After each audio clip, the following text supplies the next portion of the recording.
Breaking news! Boeing, itinangging nakipag-meeting sa ICC investigator.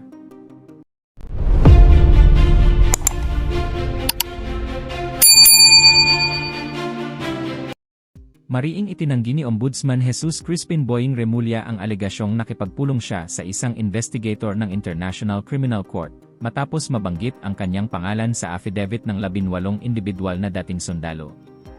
Si Remulla ang kasalukuyang namumuno sa Office of the Ombudsman, ang parehong tanggapan kung saan inihain ni Atty. Levito Levy Baligod ang nasabing affidavit ng 18 ex-soldiers. Sa panayam sa programang executive session ng DZRH, diretsahang itinanggi ni Remulla ang paratang at tinawag itong isang canard. Hindi, pero yung affidavit, ano? Yung affidavit, pag-usapan, yan. Kasi simple lang yung observation ko. 18 As a lawyer. 18 people sign one affidavit. And an affidavit is supposed to contain, dapat yan, ang nakasulat dyan, personal knowledge mo. O by on. Yung sarili mo lang nung karanasan. Alam mo. Kaalaman, sarili mong karanasan. Paano naging common knowledge sa kanila yung 18 sila lagi magkakasama sa buong affidavit na yon? Sa lahat ng lakad, magkakasama sila ng 18? So, ano yun? Ibig sabihin yung 18 na yun, pag gumilos yung isa, 18 sila. 18, lahat nakilos sila. Sabay-sabay. Parang imposible. Hindi. Imposible yun. Merong ano dyan. Merong explanation si Levy. Hindi, sinasabi ko lang. Sa lawyer, simple yan. Diba? 18, Ang explanation niya, nagkamali ako kasi sinama ko si Leila de Lima. Hindi pa naman siya congresswoman. Ayan. Number 1 yun. Explanation niya yun. Number 2, itong mga ito, mga bodyguard ni Saldico to. So, every so often, nagagamit sila. Na nagdadala ng ganito, etc. etc.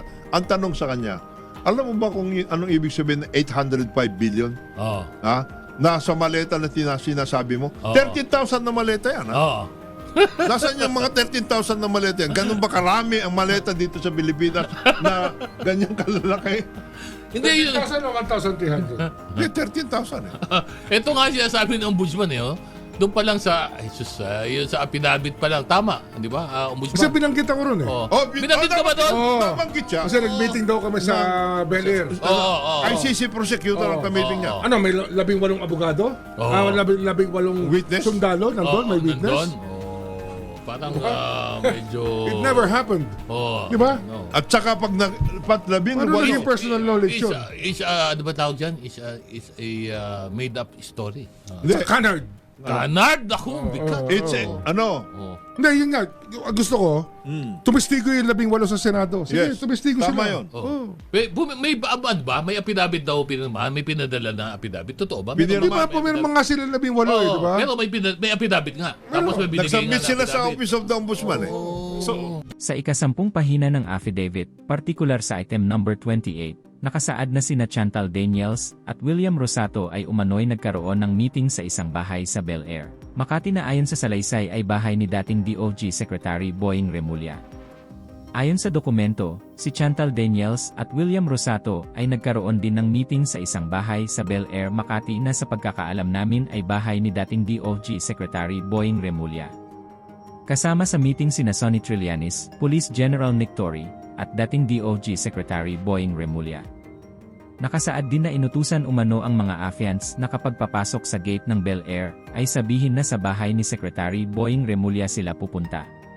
At kung kayo naman ang tatanungin mga kababayan, ano kaya ang inyong reaksyon at komento sa balitang ito? Please comment down below at huwag na rin kalimutang i-like at share ang ating video. Thank you for watching.